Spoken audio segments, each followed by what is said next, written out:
हमारा टॉपिक है मेमोरी।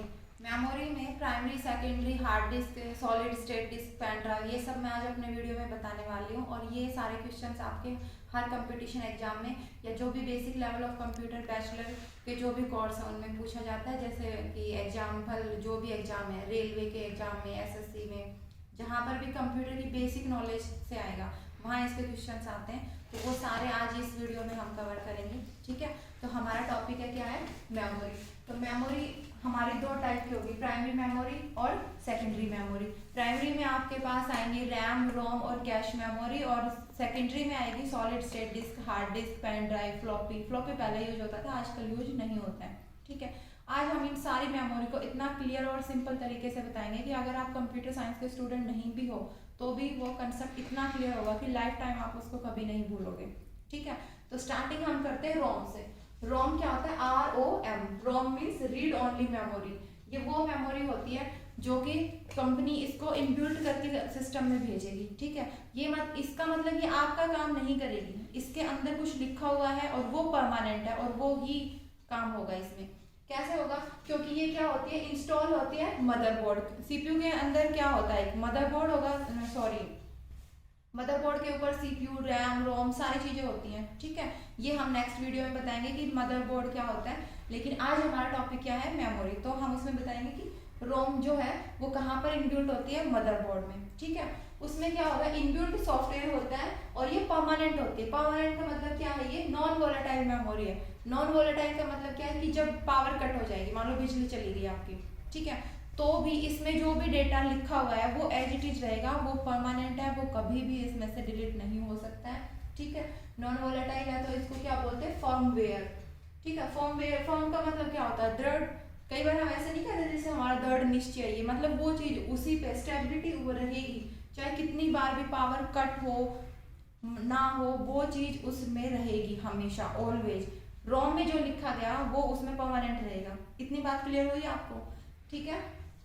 इसके बाद ये नहीं है कि रोम सिर्फ आपके कंप्यूटर में ही यूज होती है, ये बहुत सारी जगह डेली रूटीन में आप क्या करते हो, वॉशिंग मशीन यूज कर रहे हो तो वॉशिंग मशीन का वो जो डिजिटल पैनल होता है ना, उसके अंदर जो प्रोग्रामिंग सेट होती है वो भी किसका एग्जाम्पल है, रोम का। या माइक्रो ओवन में जैसे पैकेज वगैरह आप गरम करते हो तो उसमें हम टेम्परेचर फिक्स कर देते हैं, ठीक है, या फिर उसमें टाइमर लगा देते हैं। तो जैसे 20 मिनट आपने उसमें सेट कर दिया तो क्या होगा, आफ्टर 20 मिनट वो अपने आप ही क्या होगा, बंद हो जाएगा, आपको करने की जरूरत नहीं। मान लो आप भूल भी गए लेकिन वो नहीं भूलेगा, ठीक है।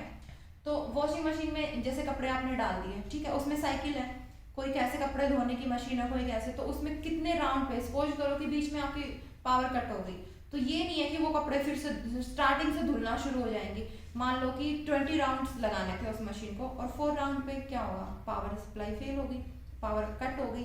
तो अब जब दोबारा से लाइट आएगी तो वो दोबारा से पहले राउंड से शुरू नहीं होगी, उसको याद है कि 4 नंबर हो चुका था, वहां पे मैं स्टॉप हो गई, ठीक है। तो क्या होगा, 5वें नंबर पे वो फिर से राउंड करना शुरू कर देगी। तो जो उसमें लिखा गया है वो परमानेंट है, उसको हमेशा याद रहता है, वो कभी नहीं भूलेगा, जो रोम में है, ठीक है। आप क्या करते हो कंप्यूटर में, कंप्यूटर जो जिस भी कंपनी ने वो बनाया है वो अपना कुछ डेटा उसमें डाल के भेजती है, और हमेशा जब भी आप उसको ऑन करोगे तो वो जो रोम में लिखा हुआ है वो सब पहले रीड होगा, उसमें आप चेंज नहीं कर सकते। नाम भी क्या है, जैसा नाम है वैसे इसका काम है कि ओनली एंड ओनली इसमें क्या होगा, रीड होगा, आप इसमें राइट नहीं कर सकते। राइट भी कर सकते हैं, इसके फर्दर जो वेरिएशन आएंगे, जैसे कि आपके EPROM है, EEPROM है, EEPROM है, ये मैं अभी बताऊंगी। बट उससे पहले ये एग्जांपल आपको क्लियर हो गया कि इंस्ट्रूमेंटल क्लस्टर जो भी, जैसे कि गाड़ी, व्हीकल्स हैं, गाड़ियां हैं, तो उसमें आप बैठे हो, आपने सीट नहीं लगाई तो उसमें बीप की आवाज आती रहती है, क्यों, क्योंकि रोम में लिखी हुई है वो सारी प्रोग्रामिंग, जब तक आप वो सीट बेल्ट नहीं लगाओगे वो बीप की आवाज आने उसमें से बंद नहीं होगी। इसका रीजन क्या है, क्योंकि उसे याद है, उसकी प्रोग्रामिंग इस तरीके से की गई है कि जब तक वो चीज नहीं होगी वो साउंड उसमें जनरेट होती रहेगी। या फिर आप बैक कर रहे हो या फ्रंट में कर रहे हो या लाइट ऑन कर रहे हो तो उसमें एक सिंबल आ जाएगा लाइट का कि आपकी फ्रंट की लाइट ऑन है या ऑफ है। वो सब चीजें क्या है, वो उसकी उस रोम में पहले से ही लिखा गया, और वो आपने नहीं लिखा, वो कंपनी ने लिखा है, ठीक है। इसका एक और एग्जांपल हम लेते हैं, जो भी आपके मोबाइल है, जैसे पहले वो जो कीपैड वाला मोबाइल आता था नोकिया का, तो उसमें क्या होता था, 2 हैंड आते थे और ऐसे मिलते थे, जब भी आप उसको फोन ऑन करते हो वो हैंड शेक होता है उसमें, तो वो कंपनी ने फिक्स करके दिया है, क्यों, क्योंकि वो उसकी रोम में लिखा हुआ है। जब जब आप अपने मोबाइल को ऑन करोगे सबसे पहले वो उसका सैमसंग में अलग लोगो होगा, हर एक कंप्यूटर का, हर एक इलेक्ट्रॉनिक डिवाइस का या जो भी कंपनी है वो अपना लोगो वगैरह सब कुछ फिक्स करके भेजती है। जब भी आप उस चीज़ को ऑन करोगे तो वो सब चीज़ें पहले होंगी, उसके बाद क्या कर सकते हो, आप अपना काम कर सकते हो। तो ये सब चीज़ें किस में हो रही है, रोम में। और रोम क्या है, रीड ओनली मेमोरी है और नॉन वोलेटाइल मेमोरी है, परमानेंट रहेगी, पावर हो ना हो, कट हो, कोई फर्क नहीं पड़ेगा। उसमें जो एक बार लिखा गया वो हमेशा उसी के अंदर रहेगा। ठीक है, अब बात आती है आपकी कि ये सब रोम में हो गया। उसके बाद दूसरी टाइप की मेमोरी आती है प्राइमरी में, ही आपकी रैम में। अच्छा, एक और चीज इसमें, इसके जो फर्दर वेरिएशन है जैसे कि प्रोग्रामेबल रीड ओनली मेमोरी, इसमें क्या होगा, जो भी डेटा लिखा गया नॉट चेंज, आप उसको चेंज नहीं कर सकते। ठीक है, इसका वेरिएशन, इसकी फुल फॉर्म भी पूछ सकते हैं, बहुत सारे कंपटीशन एग्जाम में पूछ लेंगे इसकी फुल फॉर्म क्या है, एब्रिविएशन ऑफ पीरोम। तो पी से प्रोग्रामेबल, आर से रीड ओनली मेमोरी, ये याद हो गया आपको। ठीक है, तो इसमें जो भी लिखा गया ना वो कभी भी चेंज नहीं होगा। फिर क्या होगा, प्रॉब्लम ये आएगी जब कंपनी मान लो सपोज करो वो अपना डेटा लोगो चेंज करना चाहती है, तो इस वाली मेमोरी में जो लिख गया वो तो कभी चेंज ही नहीं होगा। अब क्या किया गया, इसका फर्दर वेरिएशन किया गया, इसमें एक ई ऐड कर दिया। ई का मतलब erasable, programmable read only memory, मतलब कि अब कंपनी को रिक्वायरमेंट थी उसको इरेज करने की, उसको दोबारा से लिखने की, तो क्या किया गया, ईपीरोम में लिखेगा वो। ठीक है, इसमें क्या होगा, चेंज तो होगा बट डिफिकल्ट तरीके से होगा, आप ऐसे डायरेक्ट नहीं कर सकते। इसमें डिलीट करने के लिए डेटा को क्या करना पड़ेगा, पहले उसको बाहर निकालना पड़ेगा, उस पर अल्ट्रावायलेट रेज के थ्रू उस चीज को डिलीट किया जाएगा। ठीक है, यूवी रेज जो मैंने लिखा हुआ है, इतना आसान नहीं है इसमें मिटाना जो भी आपने लिखा है। ठीक है, उसके बाद आता है एक और ई, यहाँ पर ये सिंगल ई ऐड किया था, यहाँ पे ये क्या है, electrical erasable programmable read only memory. इसमें क्या होगा, डेटा आपका चेंज हो सकता है, मतलब आप दोबारा से उसको राइट कर सकते हो और इजी तरीके से होगा। इसमें आपको मेमोरी को बाहर निकालने की जरूरत नहीं है, इलेक्ट्रिकल इरेज होगा इसमें। ठीक है, तो तीनों ये चीजें क्लियर हुई। उसके बाद आता है आपका RAM, random access memory. RAM क्या है, ये भी प्राइमरी टाइप की मेमोरी है। अब देखो इसको समझो कि आपका जो भी कंप्यूटर में जो भी काम होगा वो सीपीयू के थ्रू होगा, प्रोसेसिंग कौन करेगा, सेंट्रल प्रोसेसिंग यूनिट। ठीक है, और डेटा बैकअप के लिए कहाँ स्टोर होता है आपका, सेकेंडरी मेमोरी में। तो जब भी आप डेटा कोई भी काम करोगे तो सीपीयू डायरेक्ट एक्सेस करेगा रैम में से। कोई भी चीज आपको चला, any work in computer is done in RAM, कोई भी काम आप जो कंप्यूटर में करोगे वो किसके थ्रू होगा, रैम के थ्रू। ठीक है, तो मल्टीपल फंक्शन कर सकते हो आप, बहुत सारी प्रोसेस इसमें हो सकती है, जैसे कि आप टाइपिंग भी कर रहे हो, कुछ डाउनलोडिंग पे लगा रखा है आपने। ठीक है, और गेम वगैरह बहुत सारी चीजें आप उसमें ला सकते हो, और वो सारे काम तभी होंगे जब वो डेटा या वो फाइल प्रोसेस आपकी रैम में। रैम किस टाइप की है, वोलाटाइल है। वोलाटाइल का मतलब क्या होता है कि जैसे पावर कट हुआ, बिजली आपकी चली गई, ठीक है, तो क्या होगा, आपका डेटा लॉस हो जाएगा। फॉर एग्जाम्पल सपोज करो कि आप फोटोशॉप में काम कर रहे हो, कोई फोटो आप बना रहे हो, उसमें कुछ एडिटिंग कर रहे हो, अचानक से क्या होगा, लाइट चली गई आपकी। लाइट चलेगी तो क्या होगा, जो आपने डेटा बनाया था, जो भी आप पिक्चर बना रहे थे, उसमें जो एडिटिंग कर रहे थे ना, जब आप कंप्यूटर को ऑन करोगे वो कुछ नहीं मिलेगा, आप सोचोगे कहाँ गया, सारा काम कर रहे थे। ठीक है, या फिर आपने कोई सपोज करो कोई मूवी डाउनलोड कर रहे हो, बीच में लाइट चली गई आपकी, कंप्यूटर बंद हो गया, तो क्या होगा, फिर से स्टार्टिंग से होगा वो, क्योंकि जो डाउनलोड हुआ था वो तो सेव हुआ ही नहीं। तो इन सब चीज़ों से लैपटॉप में ऐसी प्रॉब्लम होती नहीं, लेकिन जो डेस्कटॉप होते थे पहले उनमें ये बड़ी प्रॉब्लम होती थी, जैसे पावर कट, रैम में जो डेटा है वो सारा लॉस हो जाएगा। तो फिर अब क्या किया जाए, जब हम रैम में काम कर रहे हैं, ठीक है, तो क्या करेंगे, मान लो कि आप फोटोशॉप में कुछ भी एडिटिंग कर रहे हो, ठीक है, और आपको डर है, आप एडिटिंग या आपने कोई वीडियो बनाई है और उसमें एडिटिंग कर रहे हो, तो स्टार्टिंग से लेके आपने यहाँ से शुरू किया और यहाँ तक आप अपना काम कर चुके हो, तो अब आपको डर है कि कहीं सपोज करो कि लाइट चली जाए, तो उससे पहले आप क्या करोगे, उस चीज़ को सेव कर देंगे हम। फर्स्ट टाइम जब हम सेव करते हैं तो क्या होता है कि यहाँ पे ये मान लो आपका हार्ड डिस्क है और ये रैम है, तो रैम में जो डेटा है आपने किया सेव बटन पे क्लिक करते वो डेटा कहाँ होता है, लोड हो जाता है किसमें, आपकी सेकेंडरी मेमोरी में या हार्ड डिस्क में चला जाएगा।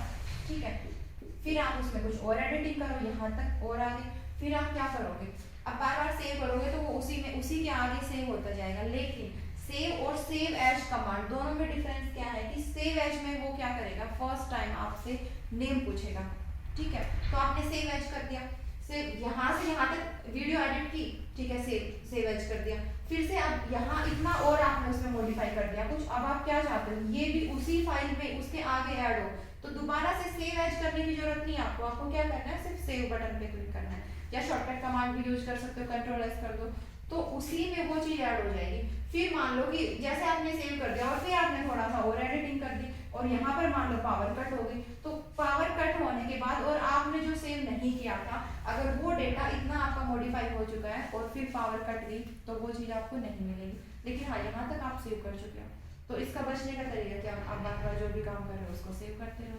ठीक है, तो ये क्लियर हुआ कि रैम क्या है, वोलेटाइल मेमोरी, और इसकी क्या होती है, स्पीड बहुत फास्ट है रैम की, ठीक है, और कॉस्टली भी होती है। अब स्पीड बहुत फास्ट है और सीपीयू इसे डायरेक्ट एक्सेस कर पाता है, तो ये क्या है, कॉस्टली भी है। ठीक है, तो ये रैम और रोम दोनों कौन सी कैटेगरी में आएंगी, प्राइमरी मेमोरी में। इसके बाद रैम को अगर हम फर्दर डिवाइड करते हैं तो टाइप्स ऑफ रैम में आएगा आपका स्टैटिक रैम और डायनामिक रैम। ठीक है, स्टैटिक रैम, स्टैटिक एस से क्या होगा, static RAM, R A M वही है रैंडम एक्सेस मेमोरी, और डी से डायनामिक रैंडम एक्सेस मेमोरी। ठीक है, अब इसमें पूछ लिया जाए आपसे कि रैम के ये टाइप्स होते हैं DDR1, DDR2, DDR3 और DDR4। इन सब में अगर पूछा जाए सबसे बेस्ट कौन है, तो ऑब्वियसली जो न्यू वर्जन है 4 वाला वो है। ठीक है, अब देखो स्टैटिक रैम क्या होती है। कई बार आपने कंप्यूटर में देखा होगा कि आपका कंप्यूटर बंद है और बहुत दिन बाद भी अगर आप उसे ऑन कर रहे हो तो उसमें डेट और टाइम चलता रहता है, कुछ ऐसा डेटा। स्टैटिक का मतलब क्या है, फिक्स। ठीक है, वो चीजें फिक्स हो गई हैं। For example date and time, जब आप उसे चेंज नहीं कर रहे हो तो वो ऐसे चलती रहेगी, लेकिन अगर आप उसमें जब चेंज करना चाहते हो तो इजीली वो चेंज हो जाएगा। ऐसा क्यों करते हैं, अब आप ये सोचोगे कि डेट और टाइम जब चेंज करना ही नहीं है, वो फिक्स रहेगा, तो उसको रोम में स्टोर क्यों नहीं किया गया, कंपनी खुद डाल के भेज देती रोम में उसकी प्रोग्रामिंग करके। ठीक है, तो ऐसा नहीं किया, क्यों, क्योंकि किसी को अपना कंप्यूटर 5 मिनट पहले चाहिए, किसी को बाद में चाहिए, किसी को एग्जैक्ट टाइम चाहिए, तो आप उसको खुद से चेंज कर सकते हो। और वो ये सब टाइम और डेट किस में रहेगा, स्टैटिक रैम में। उसके अलावा दूसरी क्या है, डायनामिक रैम। डायनामिक रैम में क्या होता है, अगर इसके कंपेयर किया जाए स्टैटिक रैम से, तो ये लेस एक्सपेंसिव होती है, ये एक्सपेंसिव है कंपेयर टू डी रैम। दोनों में डेटा स्टोर करने का तरीका अलग अलग है। स्टैटिक रैम में जब भी आप पावर दे रहे हो तो वो कांस्टेंट में चाहिए, ठीक है, कांस्टेंट फ्रीक्वेंसी होनी चाहिए उसकी। ठीक है, तो इसमें क्या करेंगे, ये जो मेमोरी है ना, ये मोर पावर यूज करेगी, क्यों, क्योंकि कांस्टेंट चाहिए, और इसमें डेटा जो है ना वो किस में स्टोर होता है, फ्लिप फ्लॉप में। ठीक है, एफएफ का मतलब फ्लिप फ्लॉप। फ्लिप फ्लॉप क्या होता है, बेसिक मेमोरी यूनिट होती है। फ्लिप फ्लॉप, रजिस्टर, ट्रांजिस्टर, ये फर्दर वीडियो में हम डिस्क्राइब करेंगे। इसमें डेटा जो है वो किस फॉर्म में स्टोर होगा, स्टैटिक रैम में वो वोल्टेज की फॉर्म में स्टोर होता है, और डायनामिक रैम में जो डेटा है आपका वो चार्ज की फॉर्म में होगा, और ये किससे बनी हुई होती है, कैपेसिटर से बनी हुई होती है। ठीक है, ये फास्ट है, लेस एक्सपेंसिव है, और स्मॉल इन साइज होती है। ठीक है, तो ये दोनों में डिफरेंस क्लियर हुआ, स्टैटिक रैम और डायनामिक रैम। स्टैटिक रैम और डायनामिक रैम के किसके पार्ट, मतलब टाइप है, ये रैम के, और रैम और रोम किसके पार्ट है, आपके प्राइमरी मेमोरी के। ठीक है, तो दो टाइप आपके क्लियर हो गए, रोम और ये रैम। ठीक है, तो रोम में आपको पता था कि पहले से कुछ लिख के डाल दिया जाता है उसके दिमाग में और वही रहता है। ठीक है, जैसे कि सपोज करो रियल लाइफ एग्जांपल कि कोई भी बंदा है, उसको आप पहले से कुछ सिखा के भेजोगे और फिर वो किसी नए एनवायरनमेंट में जाता है, तो वो क्या करेगा, अपनी बैकअप नॉलेज का यूज करेगा। ठीक है, तो रोम हमारे लिए नहीं है, हमारे लिए मेमोरी आपको अभी बताऊंगी, लेकिन ये जो रैम और रोम है ये कंप्यूटर के लिए है। रोम तो पूरी की पूरी क्या कंपनी इसमें कुछ डेटा लिख के भेजेगी, वो अपने बारे में या कुछ भी, और बहुत छोटे साइज की होती है। ये भी मदरबोर्ड पे रहती है और रैम भी मदरबोर्ड पे रहती है। इनके अलावा एक और नई मेमोरी आती है हमारे पास, उसका नाम क्या है, कैशे मेमोरी। कैश मेमोरी क्या होती है, ये सबसे फास्ट है, वेरी फास्ट। देखो आप कंप्यूटर में या आपके फोन में या व्हाट्सएप पे जब चैटिंग कर रहे हो तो कोई वर्ड आप बार बार लिख रहे हो, ठीक है, आई लव इतना लिखा तो माई इंडिया अपने आप आ जाएगा गूगल में, क्यों, क्योंकि वो बार बार टाइप हुआ होगा। या डिक्शनरी में जो वर्ड आप यूज कर रहे हो बार बार यूज कर रहे हो, या कोई लिंक बार बार ओपन कर रहे हो, तो कंप्यूटर में गूगल में उस अपने आप वो शो होना शुरू हो जाएगा। तो ये सब चीजें कैसे हो रही है, ये कैश मेमोरी में होता है डेटा। जब किसी फाइल को या किसी एड्रेस को आप बार बार यूज कर रहे हो, किए जा रहे हो, तो वो चीज़ें किसमें स्टोर हो जाएंगी, कैश में स्टोर हो जाएगी।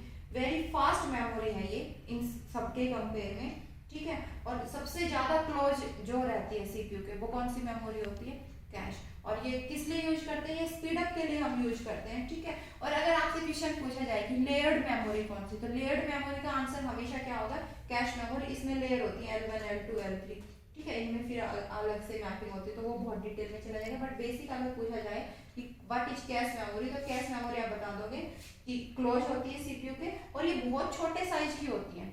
ऐसा नहीं कि कैश मेमोरी बहुत बड़ी है, ठीक है। जैसे 2 MB 4 MB। अगर इसका लाइव एग्जांपल हम करें तो सपोज करो कि कोई दूध वाला आता है, ठीक है। तो उसका एक कंटेनर होगा जिसमें बहुत सारा दूध है, ठीक है। और आप उससे ले रहे हो, तो एक आपका पैन होगा, ठीक है। तो एक पूरा उस दूध वाले का बर्तन बड़ा वाला, और एक आप जो लेके आए हो, तो इन दोनों में एक उसका वो हार्ड डिस्क हो जाएगा, एक आपकी वो रैम का एग्जांपल हो जाएगा। तो यहाँ पे कैश मेमोरी क्या, जिस मान लो उसने कोई मग ले रखा है, उससे वो डाल रहा है आपको, तो वो जो उधर से लेके इधर डाल रहा है, तो ये किसका एग्जांपल हुआ, वो फटाफट लोड कर रहा है डेटा को, इधर से उधर ट्रांसफर, मतलब यहाँ डेटा नहीं, दूध को वो ट्रांसफर कर रहा है। ऐसे ही सीपीयू को बार बार कुछ चीजें चाहिए, तो वो क्या करेगा, वहां से फटाफट से लोड कर रहा है, तो डेटा को फटाफट जो ट्रांसफर करने का काम है वो किसका होता है, कैश मेमोरी का होता है, ठीक है। तो इसमें सिर्फ वही डेटा या एड्रेस, मोस्टली इसमें एड्रेस ही स्टोर होते हैं जो आप यूज कर रहे हो, ठीक है। तो इतना क्लियर हुआ ये। इसके अलावा आपके पास आता है फिर ये hard disk. Hard disc HDD, hard disk drive. Hard disk drive क्यों बोलते हैं इसको, हार्ड डिस्क में क्या होता है, ये हार्ड होता है, ठीक है। और डिस्क है, इसमें इस तरीके से डिस्क होगा, ठीक है। और उसके ऊपर एक यहाँ पे ड्राइवर होता है, तो इसका पूरा नाम क्या हो गया, हार्ड डिस्क ड्राइवर। अब इतनी फास्ट लाइफ है हमारी, हम पूरा नाम तो लेते नहीं, हार्ड डिस्क ड्राइव, इतना कौन बोलेगा, किसी के पास टाइम नहीं, तो सीधा क्या बोलते हैं, हार्ड ड्राइव। ये बीच वाला डी हटा देते हैं हम, तो हार्ड ड्राइव समझ आ गया। हार्ड ड्राइव किसका पार्ट है, सेकेंडरी मेमोरी का।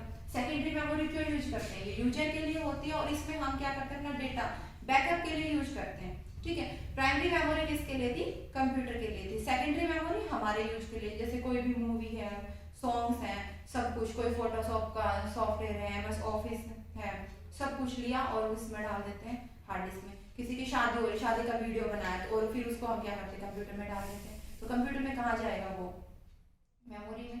मेमोरी में भी कौन सी मेमोरी में, हार्ड डिस्क में। फिर कई सालों बाद उसे याद आता है कि मुझे वो सब देखना है, तो क्या करते हैं हम, वो फिर से लोड हो जाता है। हार्ड डिस्क से किसमें लोड होगा, रैम में, और रैम में जब आ जाएगा तो फिर वो आपका चल जाएगा VLC मीडिया प्लेयर में। तो हार्ड डिस्क समझ आया कि ये स्टोरेज के लिए यूज होगा, बैकअप के लिए हम इसे यूज करते हैं। अब हार्ड डिस्क के बारे में बताती हूँ। इसमें क्या आएगा, स्पीड। स्पीड क्या होती है इसकी, बहुत स्लो। देखो ये एरो नीचे की तरफ है, इसका मतलब हार्ड डिस्क की जो स्पीड है वो बहुत स्लो होगी। साइज इसका बहुत बड़ा होता है, इंक्रीज होता है इसमें, क्योंकि हमें बहुत बड़ी बड़ी फाइलें अपनी स्टोर करनी होती है, 1 TB तक होता है आजकल, तो और भी बड़ा आने लगा है ये। इलेक्ट्रिकली मतलब बैटरी बैकअप, जो बैटरी का पावर जो कंज्यूम करता है बहुत ज्यादा करता है। और हीट, जब आप इसमें डेटा को लोड कर रहे हो, रिट्राइव कर रहे हो, तो ये इसका टेम्परेचर 55 डिग्री सेल्सियस तक हो जाता है। इस चीज को और कम करने के लिए आपने देखा होगा कि जो मदरबोर्ड है ना, उसके ऊपर एक छोटा सा फैन लगा रहता है, तो जो भी इसमें जो हीट होगी ना, उसको वो बाहर निकाल के फेंकेगा, ठीक है। तो ऐसा नहीं कि गर्मी है बहुत तो फिर आपका हार्ड डिस्क काम नहीं करेगा, इतने डिग्री सेल्सियस तक ये आराम से आपका काम कर सकता है, ठीक है। उसके बाद स्पेस कैपेसिटी तो इसमें बहुत ज्यादा होती है। वो अलग बात है कि इसमें स्पीड थोड़ी स्लो होती है, ठीक है। स्पेस की कोई प्रॉब्लम नहीं है, लेकिन इसकी एक डिसएडवांटेज है कि इस पे मान लो थोड़ा सा भी स्क्रैच हो गया ना, माइनर सा भी, तो डेटा आपका लॉस हो जाएगा। और एक बार हार्ड डिस्क में से डेटा लॉस हो गया तो फिर उसकी रिकवरी नहीं हो सकती, वो परमानेंटली खत्म, आपके कंप्यूटर में कभी नहीं आ सकता, ठीक है। तो ये हार्ड डिस्क था।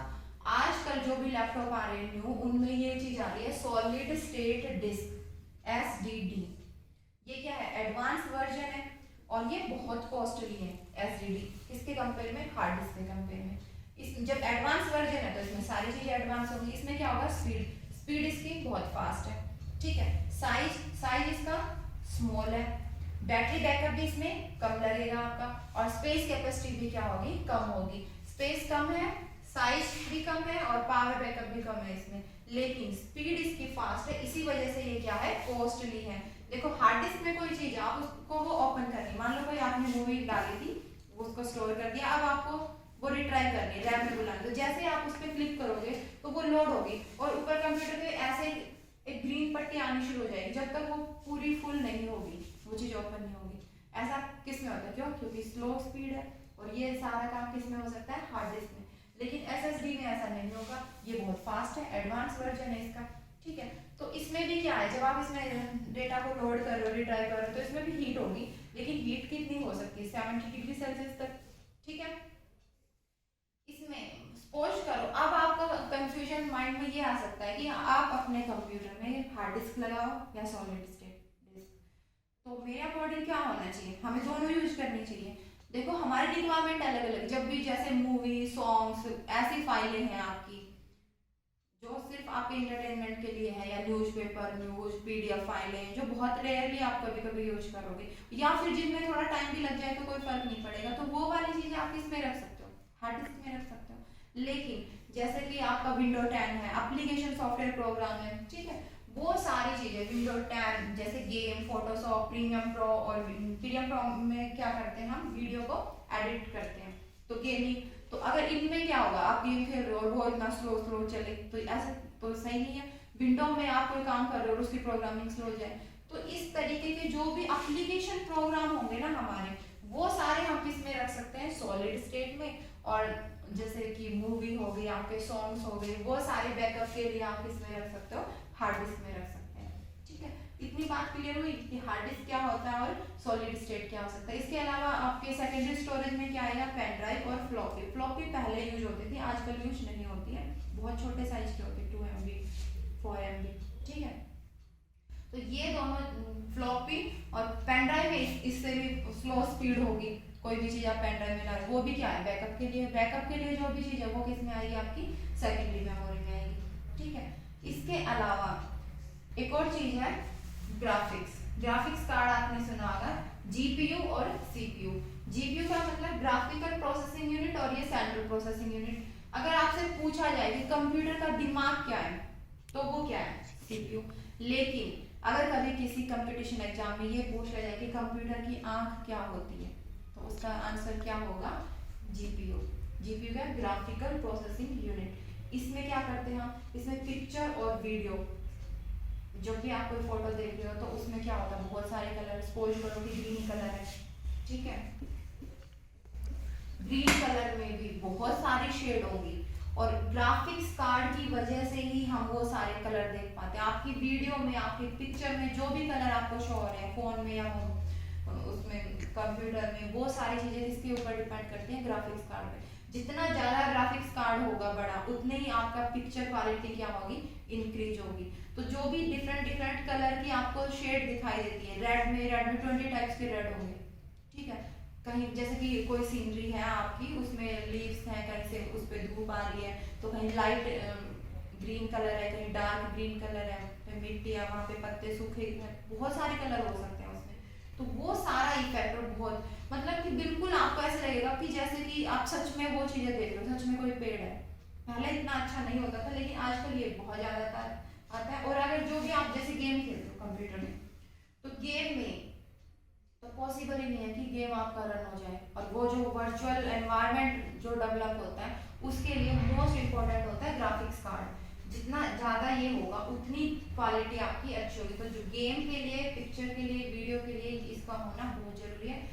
ग्राफिकल प्रोसेसिंग यूनिट इसको मैनेज करेगी, और ये क्या होती है कंप्यूटर की आंख, अगर पूछा जाए तो GPU होगा। CPU आपको पता है, ये सेंट्रल प्रोसेसिंग यूनिट होती है, जो भी प्रोसेसिंग से रिलेटेड काम होगा वो रन करेगा CPU। तो ये क्या है? कंप्यूटर का दिमाग है, और ये कंप्यूटर की आंख है। इतनी चीजें क्लियर हुई। आज का टॉपिक हमारा था मेमोरी। मेमोरी में जब भी आप डेटा को स्टोर करते हो तो 3 प्रोसेस होंगी आपकी।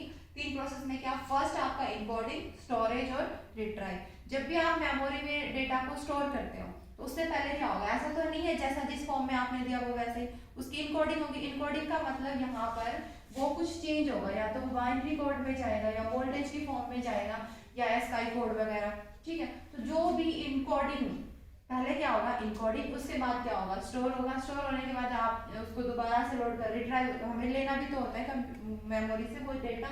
तो ये तीनों चीजें होंगी, ठीक है। तो ये इसकी प्रोसेस होगी मेमोरी की। मेमोरी को हमने क्या किया? 2 पार्ट में डिवाइड किया। फर्स्ट था आपका प्राइमरी और दूसरा था आपका सेकेंडरी। तो ये जो प्राइमरी मेमोरी है ना, ये कंप्यूटर के लिए यूज होगा, मतलब सिस्टम इसे यूज करेगा, हमारे यूज के लिए नहीं है ये, ठीक है।